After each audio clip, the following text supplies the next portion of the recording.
I haven't. Let's go.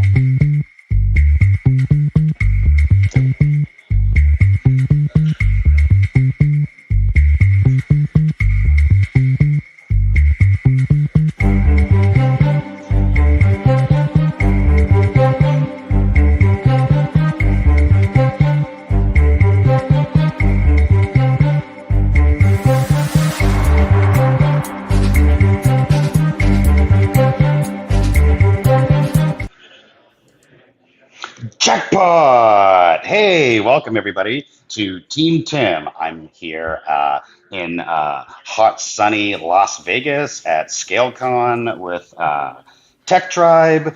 It's been such a hot minute since we've actually done a Team Tim. Fortunately, I have an opportunity to be here today, and we're really excited to talk about one of my favorite topics, which is governance. Yeah, exactly. So I'm gonna try to play with the layout here on the phone, and we'll kind of This is a give good layout. everybody It's a give good everybody layout. give everybody an opportunity to chime in. Mr. Schnur, you can start first, and we'll just kind of go around the room. Yeah, absolutely. So I wasn't sure if Tim was going to jump on today, but he found a nice quiet place, and we're excited to hear about governance. I think the catalyst for this show was him in his previous company, or it's really the same company, but the company changed its name. Tagline was "We sell governance as a service," and I was like, I'm not really sure I know what governance means and what you mean. Is everyone kind of seeing eye to eye on what is governance? So that was really, that spawned the show.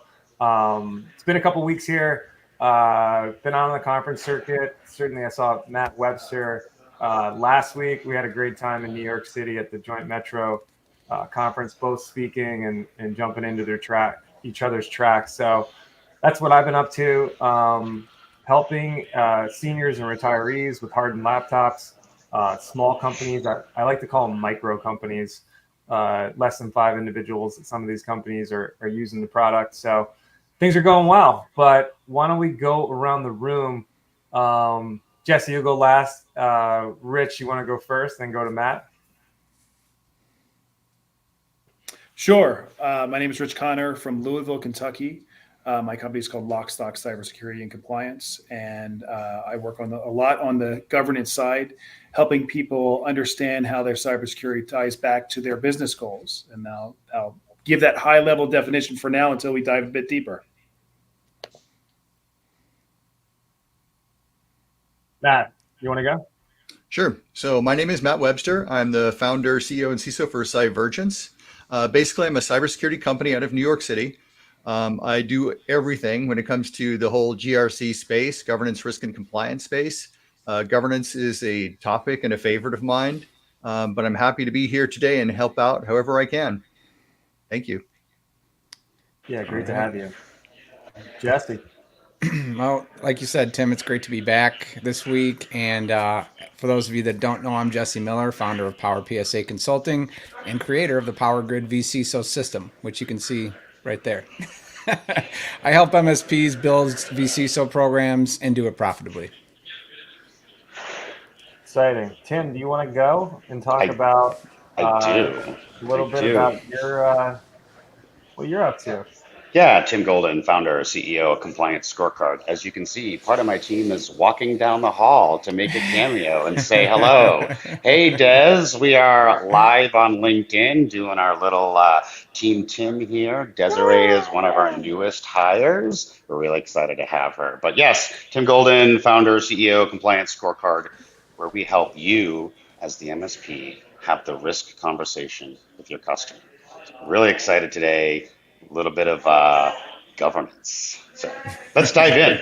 Yeah, so Tim, we'll start with you. We're going to go around the horn on what we each think governance is, maybe kind of a 10-second, one sentence definition of it. Your slogan has changed, as you just mentioned. Compliance Scorecard is, what's the old slogan? Governance as a service. Why don't you tell us what that I is? was gonna say we put the gas in risk, right? Governance as a service. And it's interesting because now several frameworks have actually added a governance domain, right? NIST and CIS. And so, we started as this whole governance as a service platform. The rest of the industry is not quite there yet, but they do understand compliance as a service. So, kind of playing on both there. Um, you all can go. I will go last on what I think governance is. So you can all go ahead, and then I'll chime in last. Matt, why don't you go? Sure. So I look at this kind of from a complex perspective. When you talk about governance, very simple. It's how do you get things done? That's the very simple definition of governance. But the question is, there's a lot of different methodologies. For those who have worked with a lot of advanced GRC tools that are out there, they're very process oriented. Do you have to make business cases within your organization? Do you collect KPIs? Do you follow the three lines of defense, where you have, your governance model, your management, and the auditors, kind of at the outside? I've seen several variations of that, but in short, it's how do you get things done within your organization? Like it. Like Rich, that. what do you think? Tell me what you think governance is. So focusing in on cybersecurity governance, I come from the world. I was a former police officer. That's how I started out my career. And when I think about cybersecurity governance, I think about vehicular traffic, and I think about things like traffic laws. Those are your policies and procedures. I think about roles and responsibilities, what drivers and what authorities like police officers are supposed to be doing. Think about risk management, accident prevention, and insurance. And then alignment with the organizational goals would be how the infrastructure and roads are set up for particular towns and states so that people can travel throughout their state from one state to another. Jesse, you want to go? Yeah, it's interesting because I think we'll get into this, but as like a formal or a short definition, the way I always think about it, I like Matt said it's how things get done, right? And I'll say, and I like what Rich said too about the different state of how we get things done. So it's the people, processes, technology; those all have to be managed. And so I look at governance as the policies, procedures, and processes that we use to ensure that cybersecurity initiatives and technology aligns itself with the business goals. And that is a short definition of how I see governance. Awesome. So before you go, Mr. Golden, I think you made a great point between NIST 1.0 and NIST 2.0, right? So I guess what was the difference? What was happening in the market, or what was happening in reality in terms of cybersecurity was no one was owning it. No one was delegated authority. No one was in charge, right? So I think that was a big thing. Between NIST 2.0 was really selecting somebody to be responsible, empowered to drive cybersecurity. Obviously, there's more to that, but I think it's really that catalyst, that initiating action really was when I think about governance. So, Mr. Golden, you are back off mute. Yeah, so I love this comment because he's literally, and I can't see because it says LinkedIn user, literally using my words, which is to govern. The root word is to steer.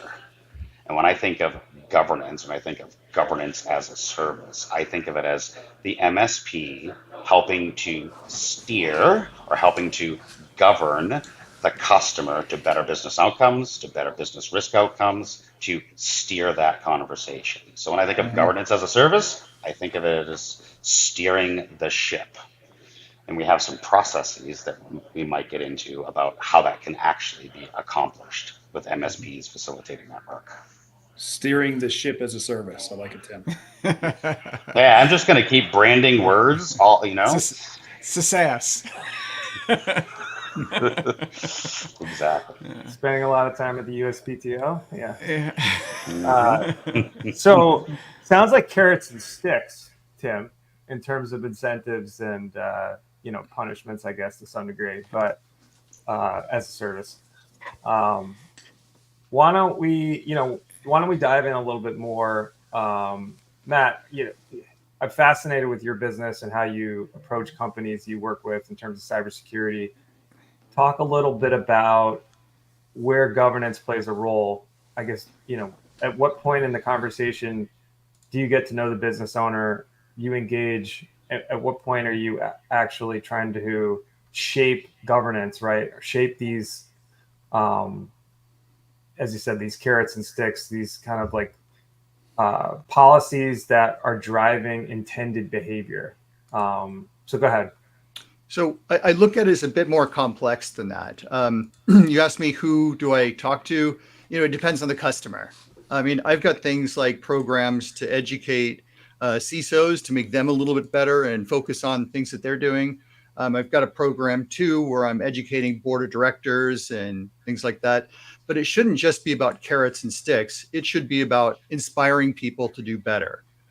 Inspiration and culture play such a massive role when it comes to doing governance. Because you take a look at governance, you say it's basically how do things get done, but it depends on the organization. Because in some organizations, you have kind of like, well, it's my gut. My gut tells me that this Yeah. is the right thing to do.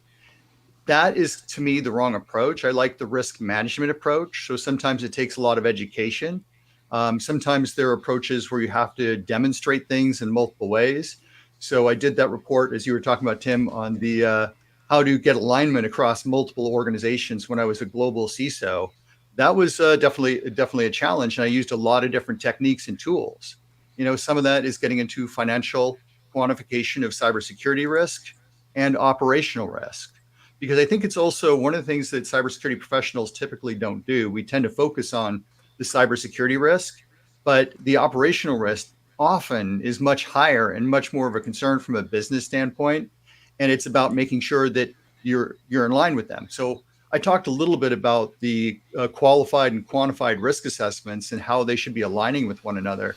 That's done at the business level. The cybersecurity professional does not make that decision. So Mm-hmm. there's a whole slew of different activities that are involved in trying to create that alignment.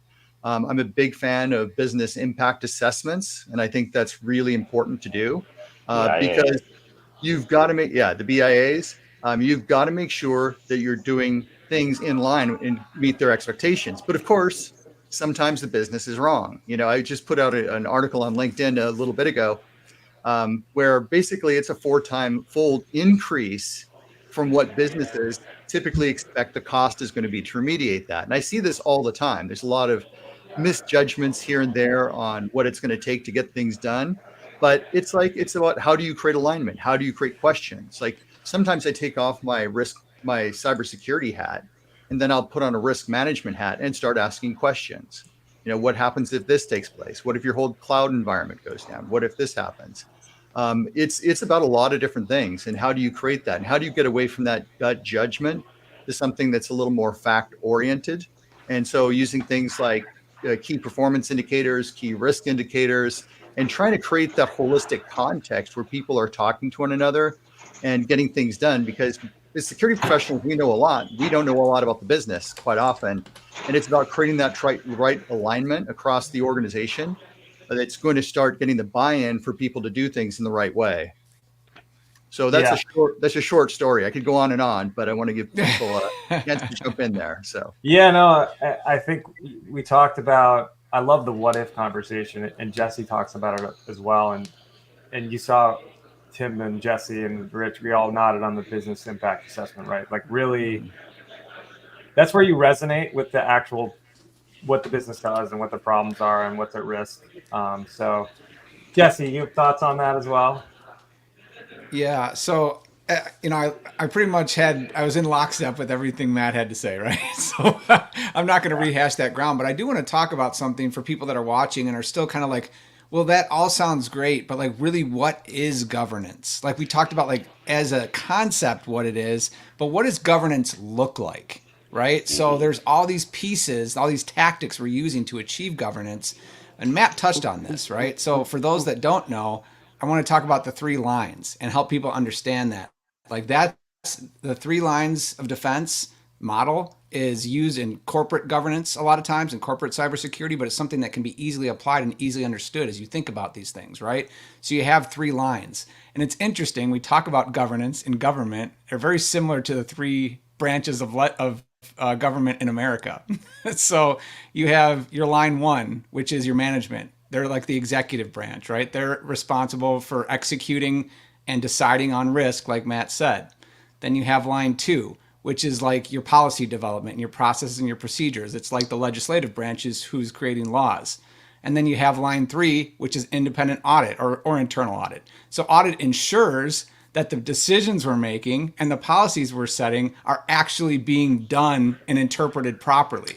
So if you think about those 3 lines of defense, and now when you hear someone say, "Oh, that's a line 3 function," you don't have to feel all scared by that.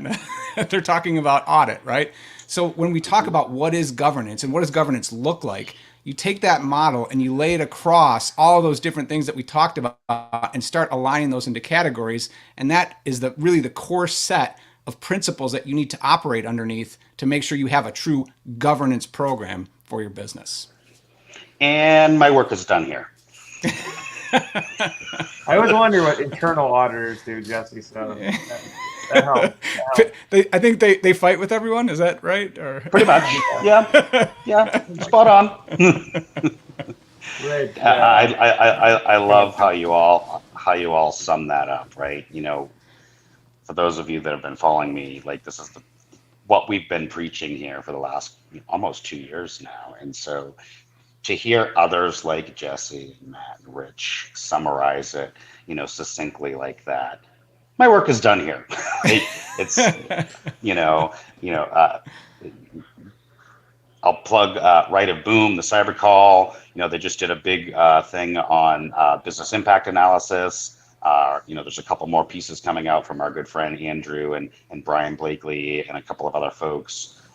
Right of Boom, the cyber call around BIAs, around business impact analysis, around incident response planning. And I'm loving to see that our community and our industry is actually starting to get it, to make strides in it, to understand that it's not going away. But I'll pivot just briefly and say, how do we do that in practice, right? How do we do that as MSP practitioners?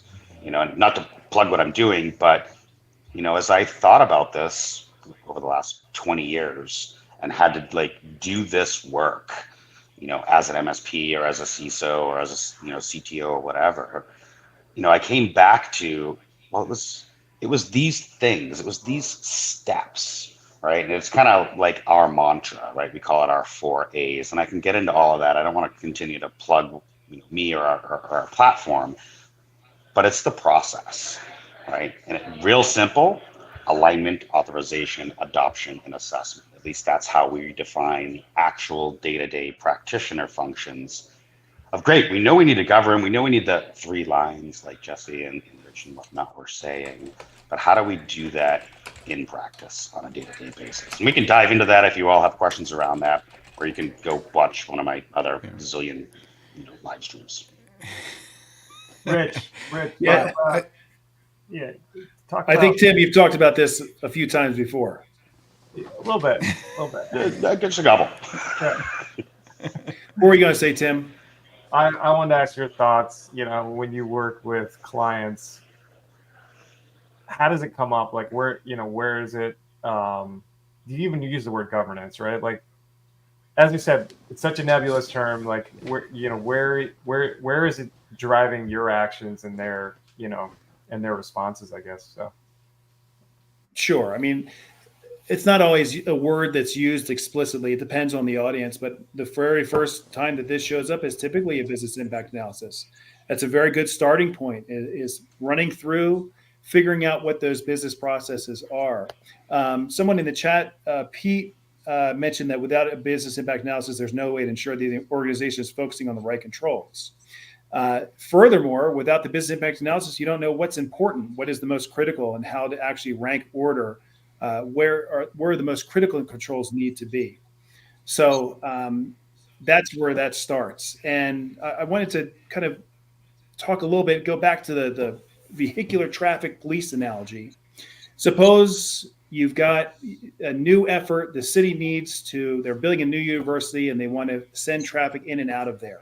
Well, somebody's going to be designing that, and let's suppose that you're consulting on this project and you want to talk to whoever's leading this effort, and you ask them what their needs are. and they'll say, well, we've got this thing. We want to throw in a circle, a roundabout in there, and everything is looking good. But you continue your discovery, and you end up talking to the cop that's been on the force for 30 years, and he goes, "Good luck with that. The circle we tried back in '89, I'll tell you all about how that went."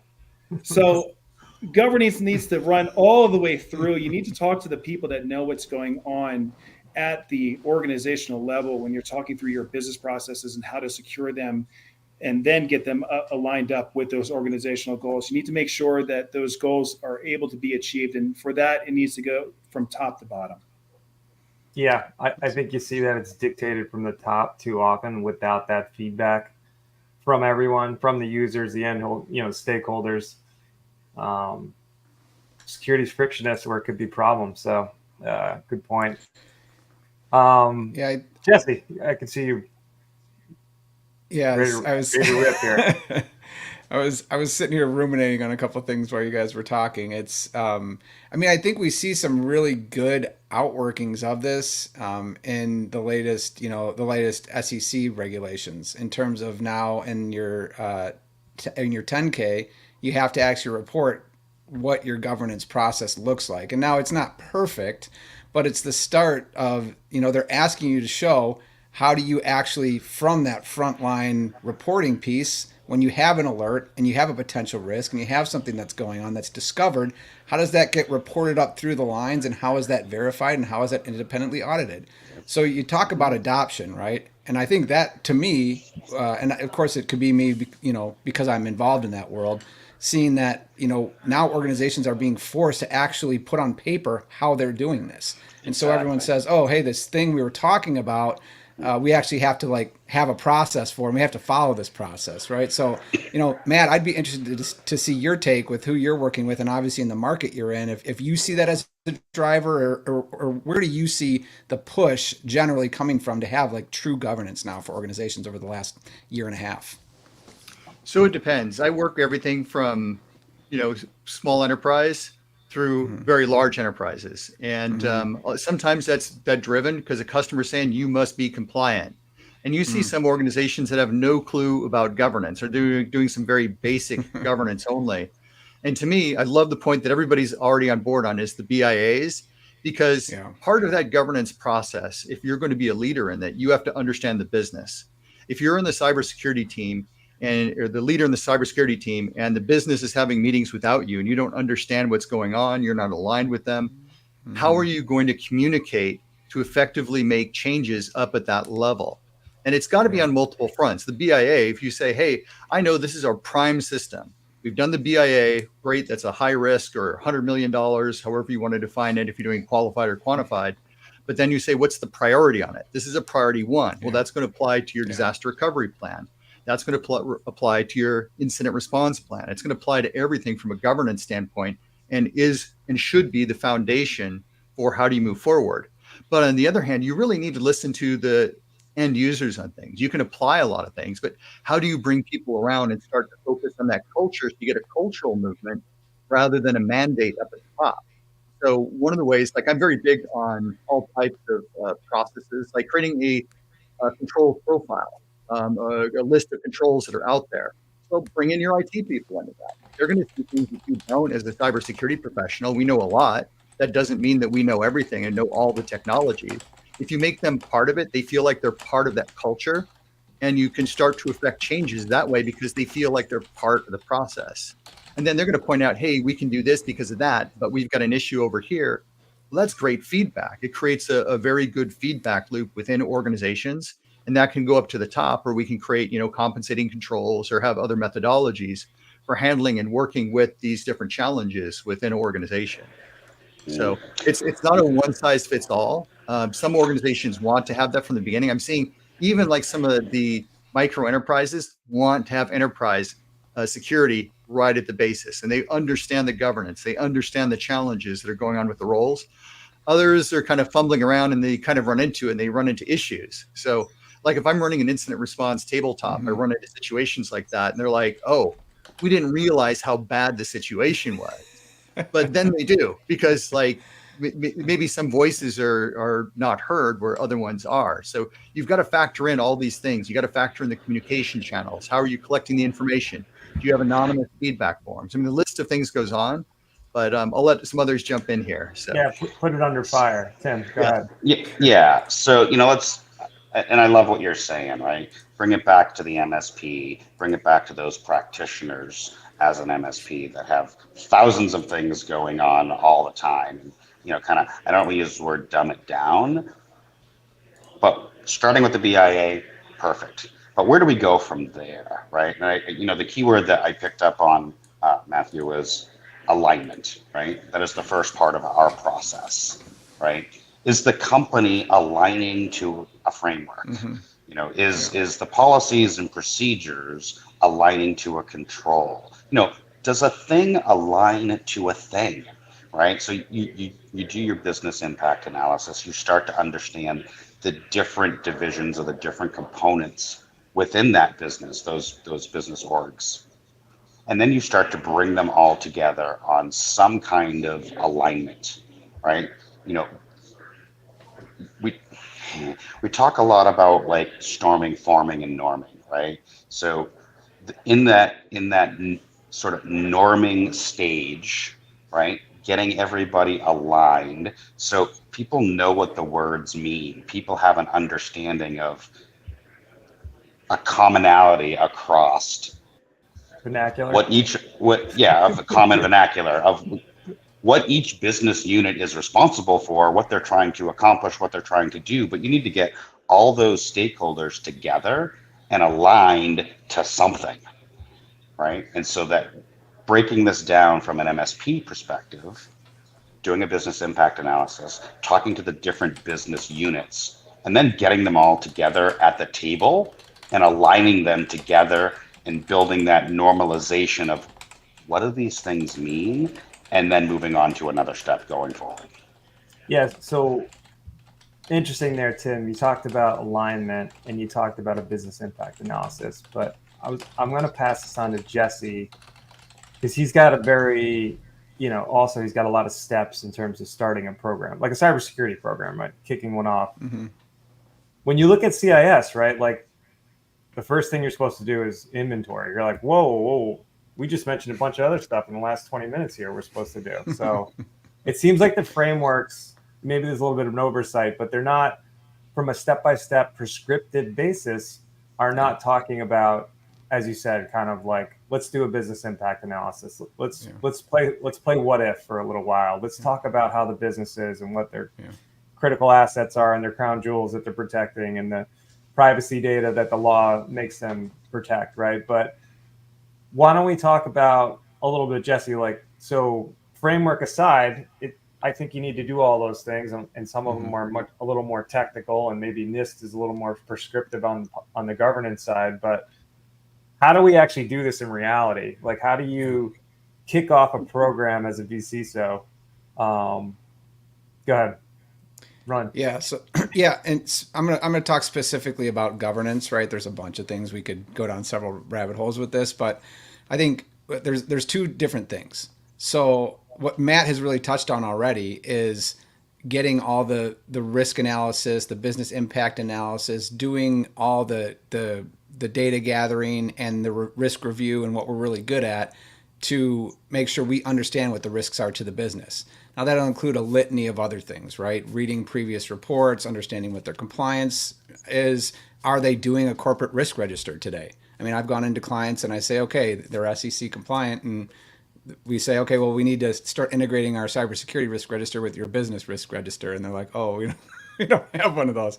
So we have to take a step back and talk about that. But all that aside, I think some of the impactful things you can do to build consensus with leadership teams and get organizations aligned with a true governance journey is what Matt has already mentioned, what everyone's already mentioned, is the business impact analysis, or crown jewels, as I like to call it. And you could say those are two different things, but I'm just going to lump them into one for the time being.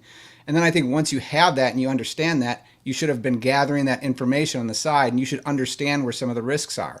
At that point, I think an incident response formal exercise is really good to go through, whether it's a rewrite of the current policy, because I'll guarantee almost every single program I go into doesn't have a fully formed and detailed and properly actionable incident response policy, or creating one. So you're going to create that, and then you're going to walk that through with the leadership team. Here's your responsibility. Here's what you need to do. Here's what you need to do. You're getting them to buy in on the process and start thinking about it. Now you've got that. You've got your crown jewels. You can now design a tabletop exercise using both of those, and don't overwhelm them. Make it simple, but make them think about, as Matt said, you go through a tabletop exercise and they say, oh, you know what? We haven't thought about this, or we haven't thought about that. All of a sudden, you've kind of taken them into their worst day as an organization. And governance becomes very important at that point, because they begin to see the need for it, and then you have consensus. So at a high level, that's how I would want to get buy-in from the political or the personnel side of things to actually start implementing, governance practices in an organization. Jesse, you mentioned a tabletop. Is it happening that early before you implement 18 controls? I think so. I like to call it. Well, it's not really. Tabletops are on a spectrum, right? So right. I'm not going to give them a bunch of injects, but I call it a dry run, right? So I'm going to take an incident response plan and just walk through. Okay, we have ransomware. We've been infected. Now what do we do? Okay, and I'm not going to be like, oh, your CTO just quit. Like I'm not going to throw injects at them, but I'm going to say like, okay, now we have to, like, we got to notify. Like, do we have to notify anybody? And I'll kind of lead them to water. Oh yeah, we do have to do this. We do have to do this. Where's the list? Oh, we don't have that. Right? Okay, that's fine. Moving on to the next. Now the public is asking, or there's a reporter asking for commentary. What do we do for that? Oh, we don't have like a designated comms method, So you start to understand we need this governance for the worst day, right? And then that is just a dry run. And then maybe next year we can do a true tabletop exercise where everyone's feeling pretty confident, and then you knock them down a peg, right? Right. So, I mean, it's really just a simulation on walk me through step by step. Like, here's the thing. Yeah. Clearly missing massive holes, right, in terms of our thought process. If something happens, if this, if, then that. Yeah. Yep. Rich, so I think go ahead, Jesse. I was going to say, I think that's a very impactful step you can do that is going to and that gets you visible with the leadership team too. So you're showing a ton of value when you do that as well. So as a provider, right, you need to make sure that you're sticky and your clients see what what you're doing is valuable. This is a great way to do that. Yeah, definitely. Some great comments here, Bob. We went through a tabletop exercise. I think we call that an incident response exercise, but yeah, that was awesome. Tim, what are your thoughts? So, in practical terms, in rolling out, a compliance program, a governance program, there's some, starting with the BIA, great stuff, getting the key stakeholders, aligning on, common vernacular, common things, moving into whether it's an IRP review, incident response review, or, some scenario-based tabletops, right? That's going to help uncover, potential gaps, right? It's going to help uncover areas of improvement, right? It's going to help uncover those things that eventually need to be governed. It's going to help uncover those things that need to have policies, procedures, and acceptance, right? So I'm going to pull up this comment here real quick. And this is key. So as an MSP, helping to facilitate that work goes into our next A, which is authorization, right? And what I mean by that is literally what this comment is talking about here is, as an MSP, we're the facilitators of the work. We're helping them uncover that stuff, but it ain't our stuff. It's not our risk. It's not our BIA. It's not my thing. It's your customers, right? And they need to be, as this comment says that I keep pulling back up, they need to decide what they want to do with that risk. They need to decide how they want to authorize things or not, right? And so BIA, doing some tabletops, uncovering some stuff, finding the gaps, and then allowing the customer to make their risk-based decisions and allowing that customer to authorize or not authorize, to change process, to put the right people in the process, to remove the people that shouldn't be part of that process, and take ownership, right? That whole authorization component.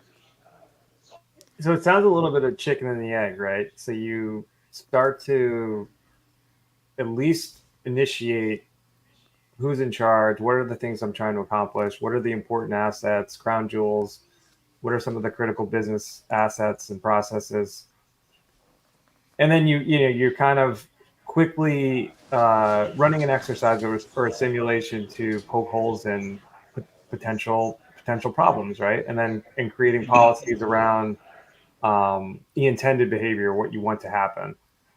Rich, do you have things to add here? Like, so talk about, talk about how you would initiate this with a client, and at what point are you following along with the script here in terms of the steps so far? Yeah, thanks, Tim. Well, first of all, Tim just featured another comment by Pete. That is 2 featured comments. So you got to invite him to the show now. Make sure you follow up with that guy. He's the one who owns the IR game and came on the show and nice. did a live incident response exercise with us. Okay, good. Well, I got to meet him That was now. their longest running episode. So this tying back to the tabletop exercise, excellent iterative process. And I think the right approach here is to follow what NIST says to do. And they have a publication called the IR 8286D. And it's using business impact analysis to inform risk. So a business impact analysis is the first risk assessment that is done. You use that, and those are your first set of risk scenarios. And then you continue down that line of building more risk scenarios. And where those risk scenarios show up? In your tabletop exercises. So I think Jesse's right on point there with moving that tabletop exercise left. Let's run through one of these scenarios from front to back. Awesome. Matt, so go, you've run through a tabletop exercise. What's next? So obviously to do lessons learned, that's one of those things that a lot of companies miss. And it's like they go through an exercise, get it done, whoop, and off to the next place. Well, what needs to be improved? And so let's say they don't have, like one of the scenarios that I run, there's no SOC. There's, really poor security controls. You learn a lot by going through that, and you discover the value of that. Hey, did you know that you have logs here and they can sometimes tell you what's going on, or maybe you need to get EDR or MDR, so a lot of these things, you can start to bring out those gaps very early on in the scenario and help them to look at things from a different standpoint. I also am a big fan of, like, before talking to a customer, research them. Are there similar customers? Do customers like them have a risk profile that's out there? Have there been breaches that have occurred that are similar to theirs? Because a lot of companies, what they like to do, and a lot of leaders, what's everybody else doing? And right or wrong, that's just one of those things. I personally am against those, but I respect that all business leaders like to go through that and see that. To me, it should be about the risk. What really is the risk to your organization? What happens in these worst case scenarios? And I think it depends. Like whenever you step into a new role, though, everybody knows sometimes, especially as a new CISO, you're jumping in. Sometimes you're dealing with a fire hose day one. You don't have time to do a lot of these types of exercises. But also, and I've seen a lot of organizations, and again, I completely disagree with this, but they keep it at the IT level. It's not up at the business level.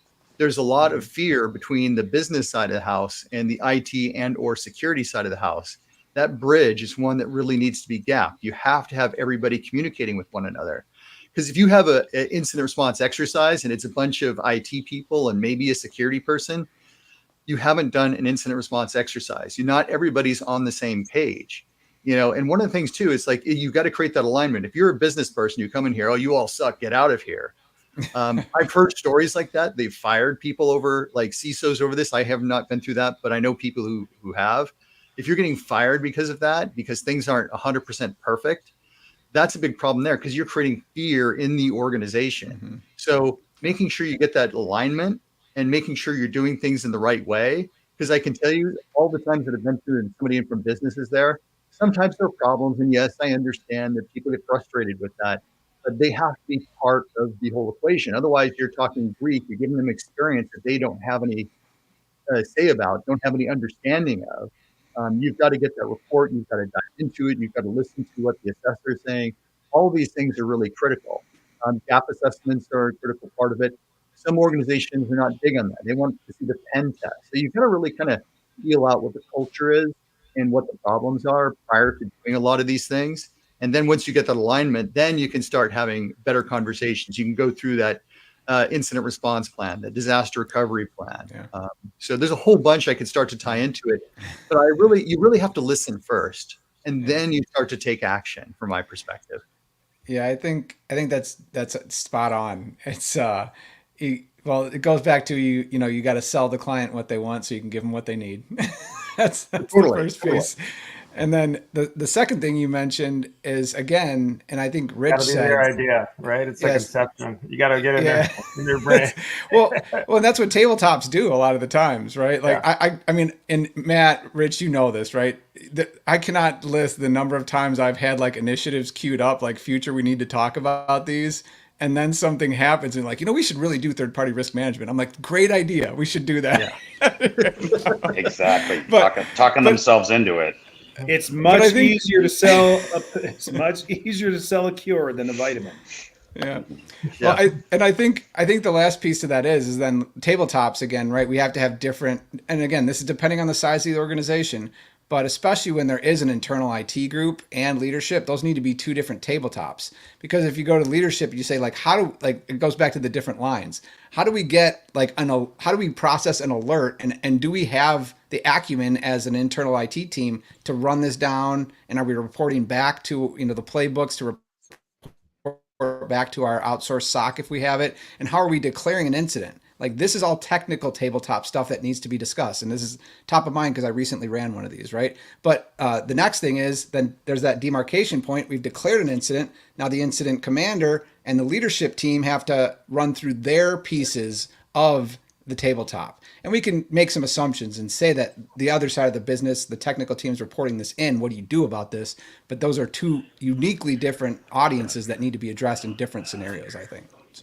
So let's part of my job here, bringing it back to the MSP level, right? Kind of dumbing it down for all of us, right? So, we're 40 some odd minutes, 45 minutes into this, right? So for our viewing audience, conducting a business impact analysis, identifying those crown jewels, bringing this through either a tabletop or an IRP or some kind of business conversation to bring up gaps in what you're finding, right? As a few people just said, things that you knew you already needed to deal with may come out of those gap analysis, may come out of those tabletops, right? And then moving into, we've discovered these things, we now have this process built out, we need to then move on to what? What is the next step? Impact analysis, do some tabletops and uncover some stuff, make sure people are all aligned. What next? Can I go? Yeah. All right. I think I think at that point it's creating a roadmap and a suggested order of execution for the improvements, right? And again, to Matt's point and to Rich's point, that we're not making that decision. Now, I will say that what I also don't like is when I see consultants who are like, well, here's a bunch of things we could do. Like, no, you're the expert. Like, you need to recommend, like, here's based on all the things I know. It's like it's the same thing as like running a good sales meeting in discovery, right? Based on all the things I know about this company so far and the risks that we have and what we've done, here's my suggested order of importance and priority based on all these risks and this data. Here's what I think. And that's what the leadership team wants because you've given them something to poke holes in. So you can't get offended. They're gonna be like, well, this shouldn't be number one. This should be number three. You're like, great, let's do both. So I think then working with the leadership team to build consensus and get a final roadmap and then start to execute against that. So to answer your question, Tim, I think that would be the next step. Awesome. Love that. And that's kind of where my brain was going. So yay, thanks for reading my mind again. It's got his poem in the comments here. It's like we've been friends for a while. Yep. Yeah. So we didn't talk about this, but I just wanted to circle back. One thing I think we missed as well. You talked about critical assets. We talked about critical business processes. Matt actually did something very similar to what Jesse did in his talk last week. He was talking about, from a risk management perspective, he was talking, likelihood of event, right? And really handicapping those risks and really putting almost a dollar value on the risks. So we probably do that maybe before we get into even the, an exercise, we'll call it, on what could go wrong. So, and then, now we're at this point where you guys mentioned a poem or like a roadmap. Jesse, or I could ask, we can go to Rich on this. Like, do you customize that? Is it based off of the framework exactly? I think we're at that framework point where like we're starting to choose controls. And how do you choose controls? Is that for me? Yeah, go ahead, Rich. Sure. After you've deployed your governance, and you're done doing the monitoring and enforcement of it and doing your evaluation and improvement along the way, you should start looking at maturity. What's your maturity level? How do you capture that? Are you doing things in a reactive way where the policies just exist and sometimes they're followed, sometimes they're not? Is a little bit better than that, where you have the policies and procedures in place with defined roles and responsibilities, and you have regular monitoring and enforcement? Or do you have it optimized, where things are fully integrated to all lines of businesses? It's really understood what's going on because you have continuous monitoring. So going back to that maturity model and seeing where you are today and setting plans for the future to get to where you need to go in the same vein of a poem. Awesome. Matt, thoughts? Yeah, no, I think that's a really good avenue, because one of the things too I've seen in different organizations, you go talk to the person, they're like, yep, I've got this, I'm doing this, I'm doing basic patching, I've got this, I'm doing it across the whole organization. And then you run your vulnerability scan and you look at what's going on. They're maybe doing it for key systems. Well, what's missing?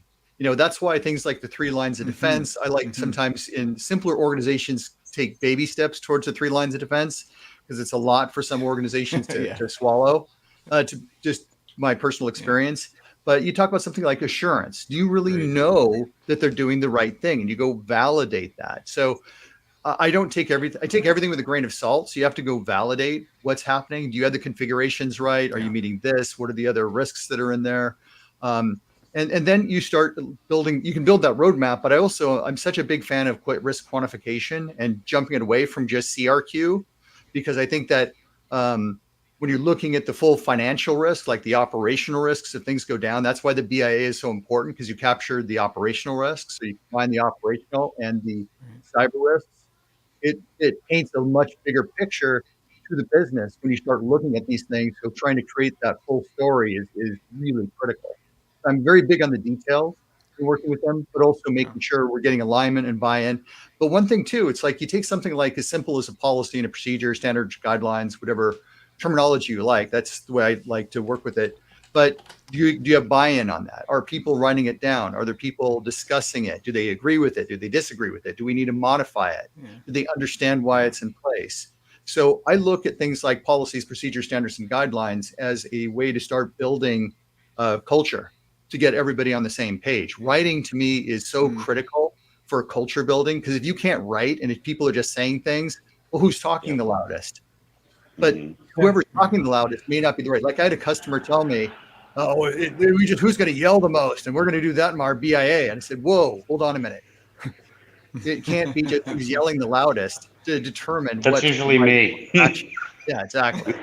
So Tim's product, we're not allowed to talk about our own products, but I'll talk about Tim a little bit here. And Polygon, that was his original tool, was called We're not allowed to use that word. Talking about policies, because it was very beta 1, call it very early.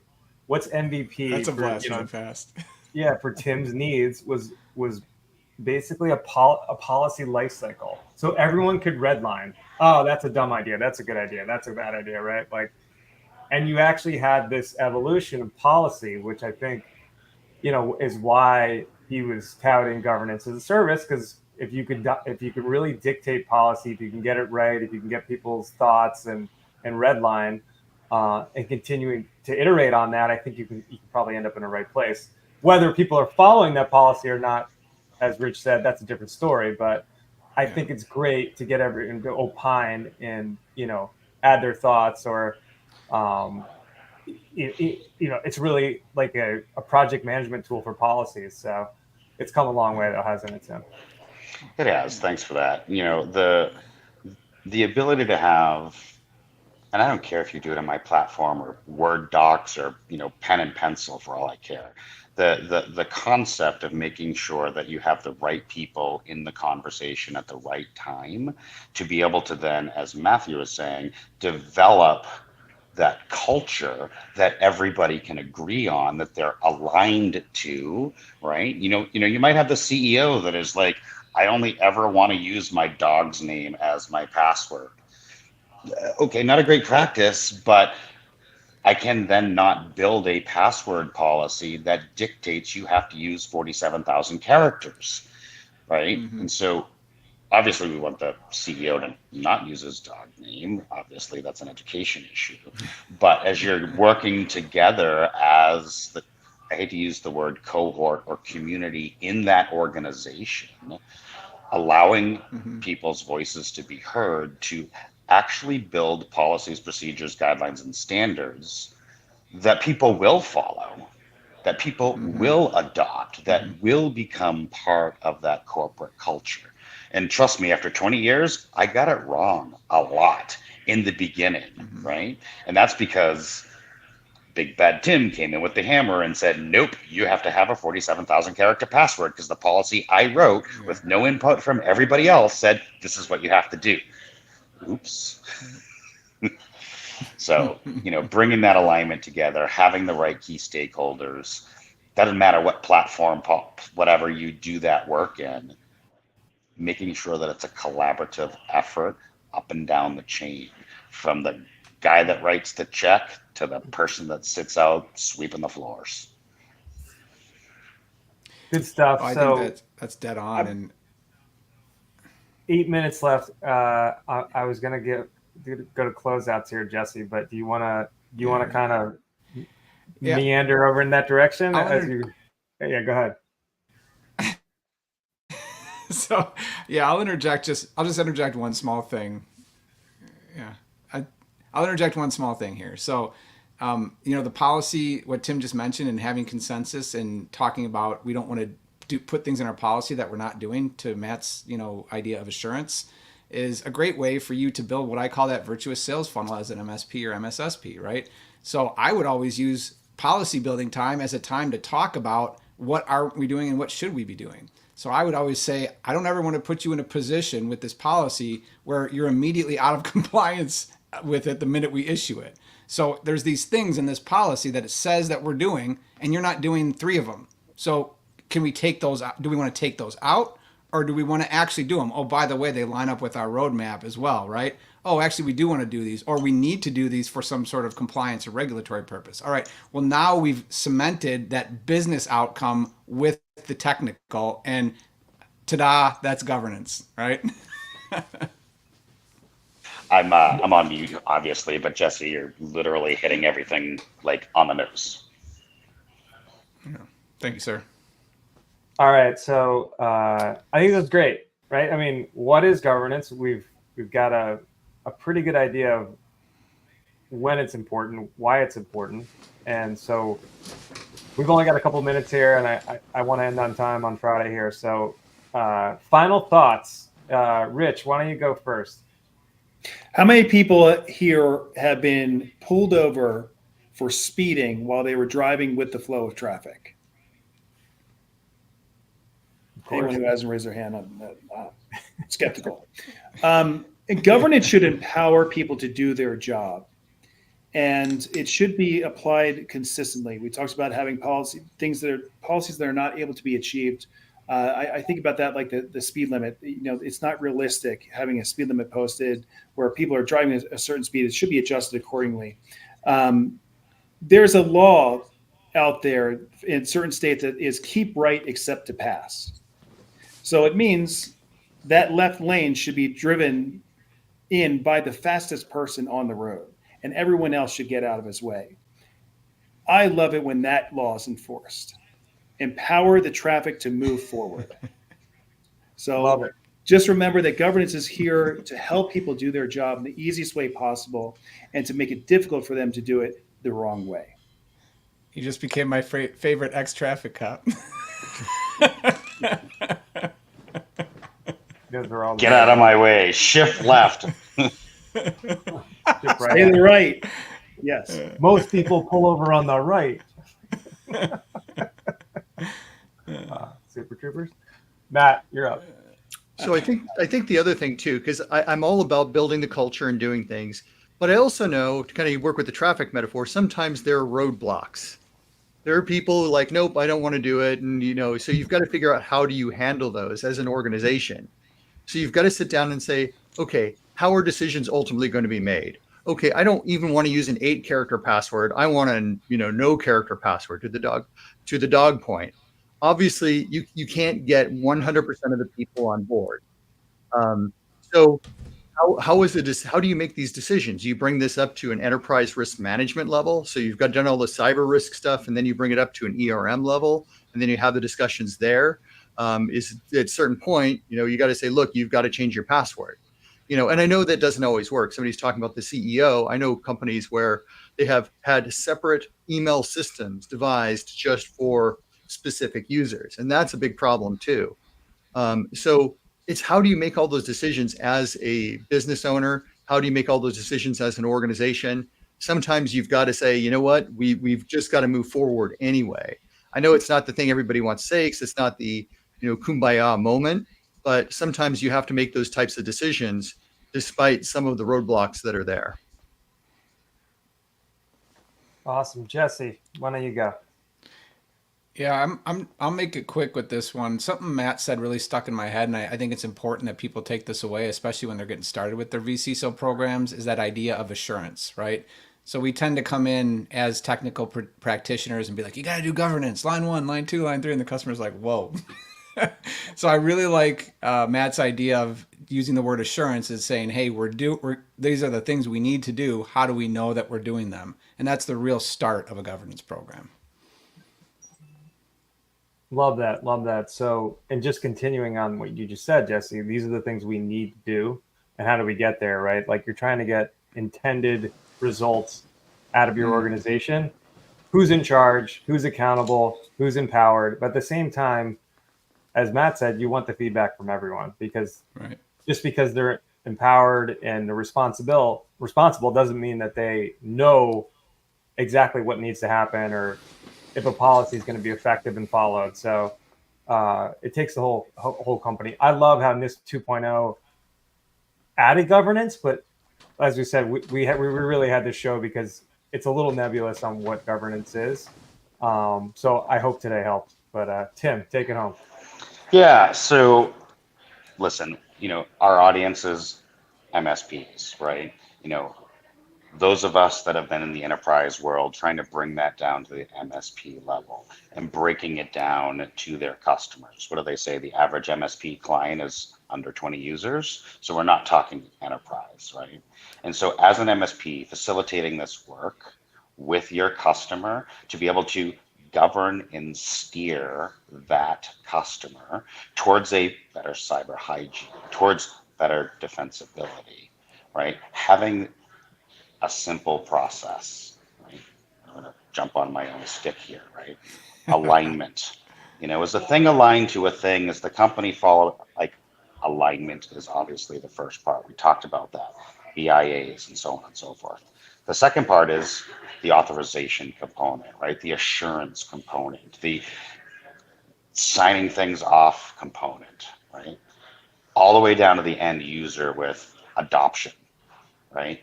The guy sweeping the floor or the CEO that wants the 8-character password, they need to be able to have that alignment all the way through, and then involving the end user on the alignment piece.